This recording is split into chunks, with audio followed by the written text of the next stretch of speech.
મુખ્યમંત્રી ભૂપેન્દ્ર પટેલે પ્રયાગરાજના કુંભ મેળામાં ત્રિવેણી સંગમ ખાતે શ્રદ્ધા ભક્તિપૂર્વક પવિત્ર સ્નાન કર્યું અને સાથે જળ અર્ઘ્ય અર્પણ કર્યું હતું। કરોડો ભક્તોના શ્રદ્ધા અને આસ્થાનું આ કેન્દ્ર છે પ્રયાગરાજમાં યોજાયેલ મહાકુંભ, જેમાં સ્નાન કરી અને તેઓએ પણ ધન્યતા અનુભવી। દેશ વિદેશથી મોટી સંખ્યામાં શ્રદ્ધાળુઓ અહીં પહોંચી રહ્યા છે। ગુજરાતમાંથી આ મેળામાં વિશાળ સંખ્યામાં યાત્રાળુઓ પણ પહોંચ્યા છે।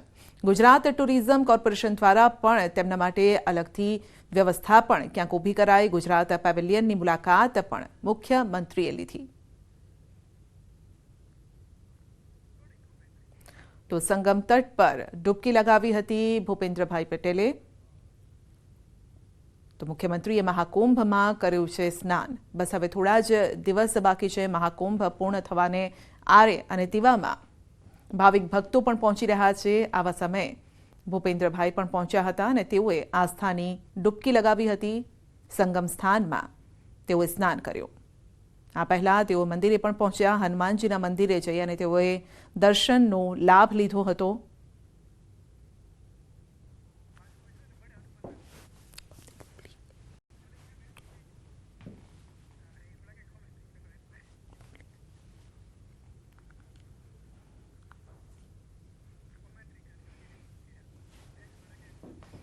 તો જળ અર્પણ કરી અને તેઓએ પૂજા અર્ચના કરી હતી। હનુમાનજીના મંદિરે જઈ અને તેઓએ આરતી ઉતારી અને પૂજાનો લાભ લીધો હતો।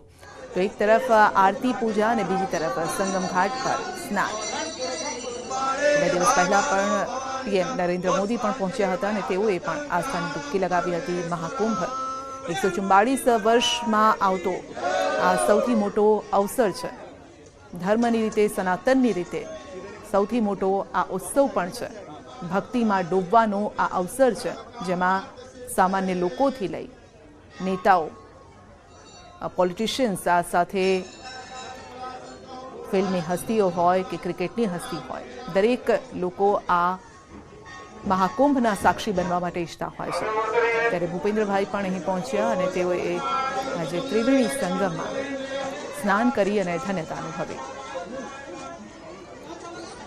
વલસાડ જિલ્લાની વાપી પાલિકામાં આજુબાજુના 11 ગામોનો સમાવેશ કરવામાં આવ્યો છે। જોકે આ નિર્ણયનો ગામના કેટલાક લોકો વિરોધ કરી રહ્યા છે। આજે વાંસદાના ધારાસભ્ય અનંત પટેલની આગેવાનીમાં કોંગ્રેસના કાર્યકર્તાઓ 11 ગામના લોકો દ્વારા પારડીમાં વિરોધ પ્રદર્શન કરવામાં આવ્યું હતું। મનપાના સમાવેશ કરવાથી અનેક મુશ્કેલીઓનો પણ સામનો કરવો પડે છે, જેને લઈને મનપામાં આ ગામનો સમાવેશ ન કરવાની માંગ છે।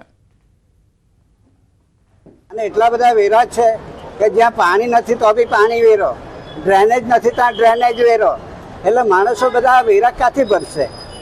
અને ફેસિલિટીમાં ઝીરો, પીઠ પાછળ ખંજર ગોઈપું સરકારે, ખંજર, અને એવી ખંજર ગોઈપું કે જે અમારાથી સહન નહીં થાય, અને આ વેરા પણ અમારાથી બિલકુલ સહન નહીં થાય। પણ ગામોને સમાવેશ કરવામાં આવે એમની પાસે પૂર્વ મંજૂરી લીધી નથી।